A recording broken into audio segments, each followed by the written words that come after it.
इस बीच कानपुर से बड़ी खबर आपको बता दें, करौली सरकार की मुश्किलें और भी बढ़ गई हैं। मारपीट मामले में नए सबूत सामने आए। बाबा के सेवादारों पर नोएडा के डॉक्टर से मारपीट करने का आरोप है और डॉक्टर ने बाबा के चमत्कार पर सवाल उठाए थे।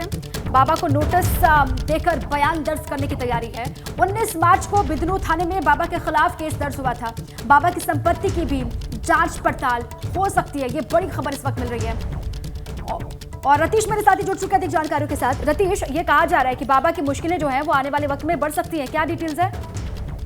बिल्कुल, देखिए जिस तरह से वीडियो सामने आया है और उसके बाद मारपीट होती उसमें दिख रही है नोएडा के डॉक्टर सिद्धार्थ चौधरी से। उसके बाद पुलिस ने एफआईआर लिख ली थी और एफआईआर लिखने के बाद अब इस मामले में तफ्तीश शुरू की जा रही है। इस मामले की विवेचना शुरू की जा रही है और आखिरकार उस दिन 20 फरवरी को क्या हुआ था, इस पूरी बात, इस पूरे घटनाक्रम को जानने की कोशिश की जा रही है। एसआईटी का गठन किया गया है Kanpur police commissioner VP Jogdand के द्वारा और उनके द्वारा ये कहा गया है कि पूरे मामले की तफ्तीश की जाएगी और दूध का दूध, पानी का पानी साफ किया जाएगा।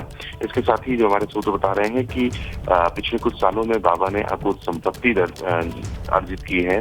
इस मामले में भी संपत्ति अर्जित करने के मामले में भी जांच शुरू की जा सकती है। हालांकि अभी फिलहाल ऐसी किसी तरीके की कोई पुष्टि नहीं हुई है, लेकिन जो सूत्र है वो बता रहे हैं कि पिछले कुछ वर्षों में अकुत संपत्ति अर्जित की गई है। बाबा की एक गाड़ू की ठीक है रतीश, नोटिस देकर के जवाब भी मांगने की तैयारी और साथ ही साथ संपत्ति की जांच पड़ताल भी हो सकती है, इसको लेकर भी आप जानकारी दे रहे हैं। बहुत शुक्रिया रतीश पूरी जानकारी। अपने चमत्कारों से हर मर्ज के इलाज का दावा करने वाले संतोष भदौरिया उर्फ करौली सरकार विवादों में घिर गए। दरअसल नोएडा से करौली सरकार के दरबार में आए एक डॉक्टर ने बिदुना थाने में एफआईआर दर्ज करवाई है। डॉक्टर का आरोप है कि जब उसने करौली सरकार पर उनके मंत्रों का असर न होने की बात कहने पर उन्हें बाउंसरों ने कमरे में बंद कर बुरी तरह पीट दिया। पीड़ित डॉक्टर के मुताबिक वो 22 फरवरी 2023 को करौली धाम आई थी। जब वो बाबा के सामने पहुंचे तो उन्होंने कुछ चमत्कार दिखाने को कहा। इस पर बाबा ने कुछ मंत्र फूंकते हुए पूछा कि तुम्हें इसका असर समझ में आया? तो सिद्धार्थ ने मना कर दिया, जिसके बाद बाबा ने 2-4 बार और मंत्र फूंका, लेकिन सिद्धार्थ ने कोई असर नहीं होने की बात कही। यह सुनते ही बाबा भड़क गए और उन्होंने उनको डांटकर अपने बाउंसरों को बुला लिया और बाहर निकाल दिया। मैं भी देखना चाह रहा हूँ कि आत्मा कैसे निकलती है। चैलेंज कर रहे हो? चैलेंज कर रहा हूँ, बिल्कुल। क्या चैलेंज कर रहे हो? यही चैलेंज कर रहा हूँ कि दिखाइए आपको चमत्कार। हालांकि एबीपी गंगा से बात करते हुए करौली सरकार ने सफाई दी है। बाबा के दरबार में बड़े बड़े लोग आते हैं। फिल्म अभिनेता गोविंदा जैसे सितारे भी बाबा से आशीर्वाद लेने आते हैं। हर दिन हजारों की भीड़ होती है। ये तस्वीरें बाबा के प्रभाव को दिखाने के लिए काफी हैं।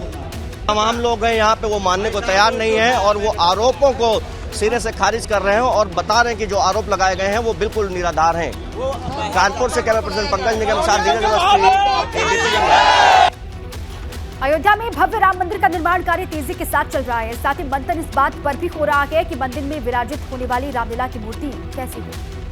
ऐसी हो रामलला की मूर्ति जो श्रद्धालुओं के दिल में उतर जाए। आंखें हो ऐसी कि जिन्हें देखने से सुकून मिले। कोशिश है कि रामलला की मूर्ति ऐसी हो जिसे श्रद्धालु एक नजर में सिर से पांव तक निहार सके। ट्रस्ट इस बात पर भी विचार कर रहा है कि रामलला की मूर्ति बैठी हो या खड़ी।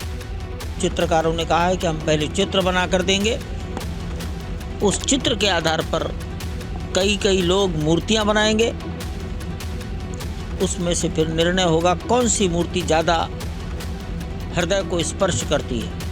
रामलला की प्रतिमा बनाने के लिए अभी हाल ही में मूर्तिकारों की एक बैठक हुई थी, जिसमें मूर्तिकार और चित्रकारों ने अपनी कला को ट्रस्ट के सामने प्रदर्शित किया था।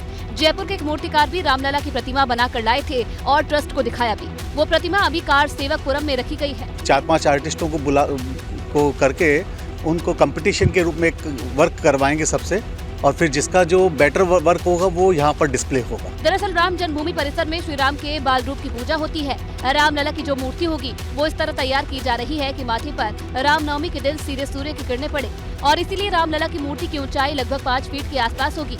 इसके लिए भी 2 तरह की मूर्ति का प्रस्ताव आया है, एक धनुष के लिए बैठे और दूसरी खड़े स्वरूप की।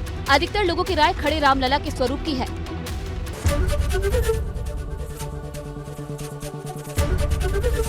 एबीपी गंगा, खबर आपकी, जुबान आपकी।